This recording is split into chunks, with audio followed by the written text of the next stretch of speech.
वेलो के तो लैडर न्यूज की 17th एपिसोड में आपका लैडर भाई आपका फिर से स्वागत करता है, जिसमें हम साउथ से लेकर बॉलीवुड की सारी न्यूज एंड अपडेट पे करते हैं बात थोड़ी सी बकलोली और थोड़ी सी मस्ती के साथ। जैसे कि प्रभास की वजह से कैसे हो रहा है मेकर्स को भारी नुकसान, अजीत कुमार यश के साथ कौन सी फिल्म करने वाले, संजय दत्त को क्यों लगा सनी देओल से डर, जाट पर किसने लगाई बैन की डिमांड, कार्तिक आर्यन का डबल रोल, प्रियंका की मोटी फीस, मतलब काफी कुछ है बताने को। तो सबसे पहले बात करते हैं तमिल सिनेमा की, जहाँ अब डायरेक्टर नहीं बल्कि सुपरस्टार्स भी उड़ जा काले कावा होते जा रहे हैं। मेरा मतलब तमिल सिनेमा में सुपरस्टार कंसिडर किए जाने वाले थला अजीत अब की बारी तमिल इंडस्ट्री से सीधा छलांग लगा के इंडिया के बिगेस्ट यूनिवर्स यानी प्रशांत नील के केजीएफ यूनिवर्स ज्वाइन करने वाले हैं। देखो, थला अजीत की GBU यानी कि गुड बैड अगली के बाद थला Ajit is trending on every platform. Well, इस फिल्म ने हिंदी में भले ही अच्छा खासा बज क्रिएट ना कर पाई हो, लेकिन तमिल मार्केट में फिल्म ने अच्छा बज क्रिएट किया था और GBO को लोगों ने एक मास एंटरटेनर फिल्म भी बताया था। मैंने अब तक देखी नहीं तो मैं कुछ बोल नहीं सकता, लेकिन सोशल मीडिया में स्पेकुलेशन ऐसी है कि जल्द ही अजीत कुमार KGF यूनिवर्स में एंट्री लेने वाले हैं। ऐसा इसलिए क्योंकि Ajith Kumar is in talks with Neel. अब देखो, संजय दत्त को लेकर नील ने 2022 में क्या ही किया था आपको याद ही होगा। KGF 2 ने भाई 1250 करोड़ का कलेक्शन किया था। ऐसे में अजीत कुमार के होने से पूरी तमिल और कन्नड़ा मार्केट के साथ साथ हिंदी मार्केट, तेलुगु, मलयालम, ओवरऑल ये फिल्म हर जगह से मैसिव कलेक्शन करने वाली है। और KGF खुद में एक ऐसी फ्रेंचाइज है जिसे किसी प्रमोशन या मार्केटिंग की जरूरत ही नहीं है। सो नो डिबेट, नो बहस, 2000 करोड़ का कलेक्शन और बॉक्स ऑफिस तहस नहस। अब सिनेमा के पुराने चावल रिटायरमेंट लेने के मूड में बिल्कुल दिख नहीं रहे। रजनीकांत, कमल हसन, अमिताभ बच्चन, धर्मेंद्र, जैकी श्रॉफ, ये लोग भाई अपनी 70s 80s में है, लेकिन फिर भी सिनेमा से इनका मोह भंग नहीं हो रहा है। ऐसे में बॉलीवुड सुपरस्टार यानी कि अपने 73 इयर्स के ममूटी अब अपनी इंडस्ट्री से बाहर आके तेलुगु इंडस्ट्री के दरवाजे पे दस्तक दे चुके हैं और वो सीधा प्रभास के साथ कोलैब करने जा रहे हैं। हाँ भैया जी, वो वांगा और प्रभास के फिल्म स्पिरिट में नजर आने वाले हैं। क्या बात कर रहे हैं?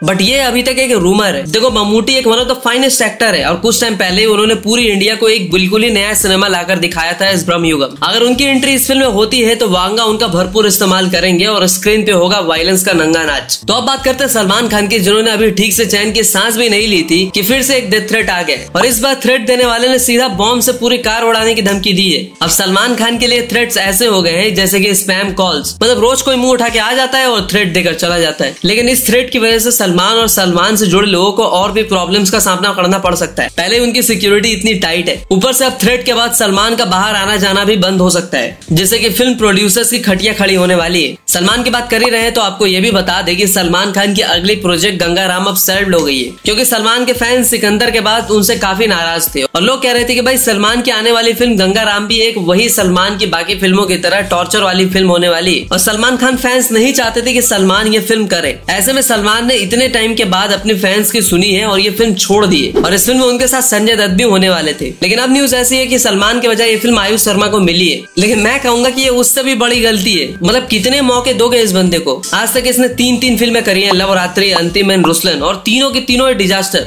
लेकिन सलमान का जीजा है तो बस फिल्में मिल रही है। तो बात वही है कि घोड़ों को नहीं मिल रही है घास और गधे खा रहे च्यवनप्राश। देखो, आज भले ही इंडस्ट्री के सारे लोग सलमान का मजाक उड़ा रहे हो, उनकी फिल्में रेंग रही हो, लेकिन सलमान के सपोर्ट में अपने खिलाड़ी कुमार आ खड़े हुए और उन्होंने कहा है कि टाइगर जिंदा है और हमेशा रहेगा। सलमान खान एक ऐसा टाइगर है जो कभी मर नहीं सकता। देखो, अक्षय कुमार और सलमान की बॉन्डिंग हमेशा से काफी अच्छी रही है। दोनों ने एक दूसरे की फिल्मों में कैमियो भी किया है। सलमान ने तो पिछले साल BM CM के टाइम पे अपनी ईद की स्लॉट तक खाली कर दी थी। कोई नहीं बोलेगा कि सलमान के पास कोई फिल्म नहीं थी इसीलिए रिलीज नहीं की। देखो, बॉलीवुड के टॉप स्टूडेंट से आज बैक बेंचर्स बन चुके ये दोनों ही स्टार एक दूसरे को सपोर्ट नहीं करेंगे तो कौन करेगा? कार्तिक आर्यन। वेल, अटली कुमार और अल्लू अर्जुन की फिल्म पे अभी ठीक से कोई काम भी स्टार्ट नहीं हुआ है, लेकिन इन दोनों की इस प्रोजेक्ट की हाइप ऐसी है कि छोटी छोटी न्यूज भी ट्रेंड करने लग जा रही है। और अब जाकर न्यूज आई है कि एटली और अल्लू अर्जुन की इस फिल्म में बॉलीवुड के दो नेपो स्टॉक्स उठाए जाने का विचार चल रहा है, जिसमें से एक है खुद को जबरदस्ती मिडिल क्लास प्रूव करने में लगी जानवी कपूर और दूसरी है अपनी श्रद्धा कपूर। वेल, फिल्म की बजट 800 करोड़ बताई जा रही है। वो इतनी हाई बजट की फिल्म है जितनी ना आज तक एटली ने डायरेक्ट किया और ना ही अल्लू अर्जुन ने इस पे काम किया है। लेकिन अगर एटली कुमार ने ऐसा डिसीजन लिया है तो कुछ सोच समझ कर ही लिया होगा। बात करते हैं जाट की, जिसमें इडली और सॉरी ना बोलने के चक्कर में सनी देओल ने पूरी 2.5 घंटे की फिल्म निकाल दी। लेकिन अब जाकर क्रिश्चियन कम्युनिटी वालों ने फिल्म पे बैन लगाने की मांग रखी है,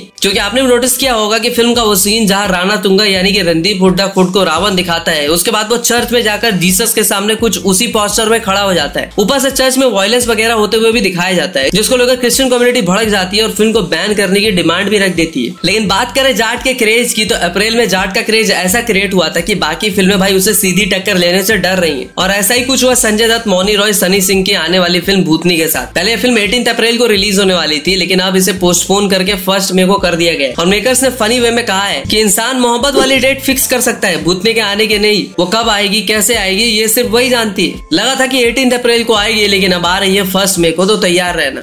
लेकिन मैं कहूंगा कि 1 मई की डेट चूज करना एक बहुत बड़ी मिस्टेक है, क्योंकि इस डेट पे ऑलरेडी अजय देवगन की रेड 2 आ रही है, जिसका क्रेज काफी ज्यादा है। ऊपर से तेलुगु की हिट द थर्ड केस भी आ रही है। ऐसे में मेकर्स को बहुत ही इंटेंस कंपटीशन का सामना करना पड़ सकता है। लेकिन 11 अप्रैल को ऑलरेडी हॉरर के जॉनर से छोड़ी 2 जैसी फिल्म आई थी, तो शायद मेकर्स ने इसीलिए इस फिल्म को पोस्टपोन कर दिया होगा। तो अब बात करते हैं प्रभास को लेकर। तो तेलुगु इंडस्ट्री से प्रभास को लेकर एक बड़ी ही शॉकिंग न्यूज सामने आ रही है। ऐसा बताया जा रहा है कि प्रभास की वजह से मेकर्स एंड प्रोड्यूसर्स को तगड़ा नुकसान हो रहा है और उनकी सारी अपकमिंग प्रोजेक्ट्स डिलेड हो रही है। द राजा साहब अटकी पड़ी है, पोस्टपोन पे पोस्टपोन हो रही है। वीएफएक्स का काम पेंडिंग है, काफी सारे सीन्स रीशूट करने को पड़े हैं। डायरेक्टर मारुति रेड्डी है, लेकिन प्रभास की वजह से चीजें डिलेड हो रही है। ठीक वही हाल हनु रघुवापुडी की वॉर एक्शन ड्रामा फिल्म फौजी का भी हो रहा है। और सबसे बड़ा झटका लगा है संदीप रेड्डी वांगा को, क्योंकि वो जनवरी 2025 में ही स्पिरिट की शूटिंग स्टार्ट करने वाले थे। अब इन सब के पीछे का जो रीजन है वो है प्रभास की लेग इंजरी, जिसके ट्रीटमेंट की वजह से प्रभास अपने सारे अपकमिंग प्रोजेक्ट्स पर टाइम नहीं दे पा रहे। वेल, अगर आप प्रभास के अपकमिंग प्रोजेक्ट्स पर डिटेल वीडियो चाहते हो और ये फिल्म कब आएंगी ये भी जानना चाहते हो, तो कमेंट में स्पैम करो रेबल स्टार। तेलुगु सिनेमा से भाई बालाकृष्ण की अखंडा 2 को लेकर भी एक जबरदस्त अपडेट्स निकल के सामने आ रही है। ये फिल्म 25 सितंबर को आ सकती है, लेकिन इस फिल्म को लेकर ऐसी अपडेट है कि ये 200 करोड़ का मैसिव कलेक्शन कर सकती है। अभी कुछ टाइम पहले आई डाको महाराज ने भाई 126 करोड़ का कलेक्शन किया था। ऐसे में अखंडा 2 अगर 200 करोड़ का कलेक्शन करती है तो ये फिल्म बालाकृष्ण के करियर की सबसे बड़ी फिल्म होगी।